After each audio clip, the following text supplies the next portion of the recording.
Welcome back. The Division II men's and women's NCAA basketball tournament had a very unique setup this year. So for more on that, here's Elena Lanson. Thanks, Kelly. The Sanford Pentagon is the first place to host the NCAA tournament where the men and women play at the same site. We talked to the Sioux Falls Sports Authority Executive Director Bryan Miller on what it means to have the first combined tournament right here in Sioux Falls. Take a look. We're very privileged to be able to have that opportunity for Sioux Falls, the Sanford Pentagon. It's a unique opportunity for sure, because not very often are you going to see both the men and the women play at the same time. So if you're a fan of basketball, and many are here in Sioux Falls or the state of South Dakota, you can come in on Monday and watch all the way through Saturday and see some high-level basketball, and then also both genders. So a lot of times you have to travel, of course, to go see both genders, and it's fun to have it in the same location. It really brings up the level of basketball. We have a game each day for 6 straight days, at least a game per day for 6 straight days, and so it's fun. It's fun to see the different level of competitiveness, and you can really tell that this is the very high level for Division II basketball. This event could play into the NCAA's decision to have another combined men's and women's tournament held at the same site. I don't know if they'll do it again. You know, that's a decision for the NCAA. I know it's not being done in the next 4 years since those bids have been out, but it's very cool. And again, when it was on the calendar, when we were awarded it back in 2015 and 2015, 16, 17, 18, we've been hosting Division II basketball since.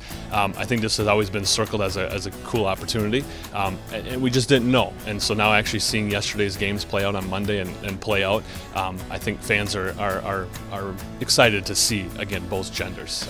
It's hard to describe, I guess, because it has never been done before, but I think they learned a lot. The NCAA has learned a lot as far as the layout of the games, kind of the different little nuances that each kind of team have, or the different genders have, and so I think they'll learn a lot, and hopefully they will do it again. I think it's been very successful so far. Planning was very, very easy for the most part, because there are 2 separate tournaments. You're just combining them together, but it's been a fun experience so far. Sioux Falls was a great location for the first combined tournament, with everything it has to offer the athletes and the fans.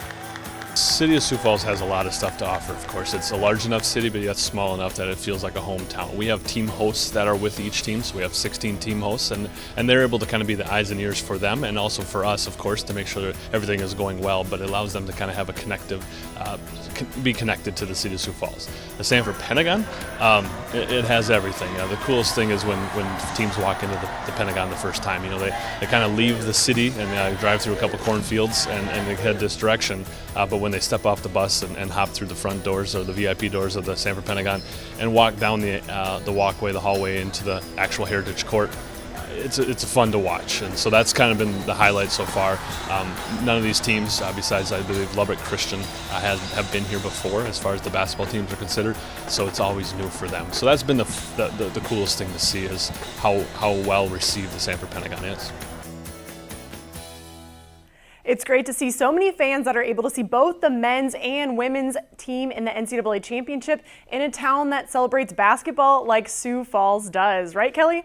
That is exactly right. Oh my gosh, Sioux Falls, they absolutely love basketball. I'm just excited to see everything else that comes to this city in the future. Thanks, Elena. Well, next on Midco Sports Tonight, Jay Elson sits in with USD Women's Hoops head coach Don Plitzowite to talk all things WNIT and what to expect tomorrow from Michigan State. Stay right here. Midco Sports Tonight, presented by Avera Orthopedics.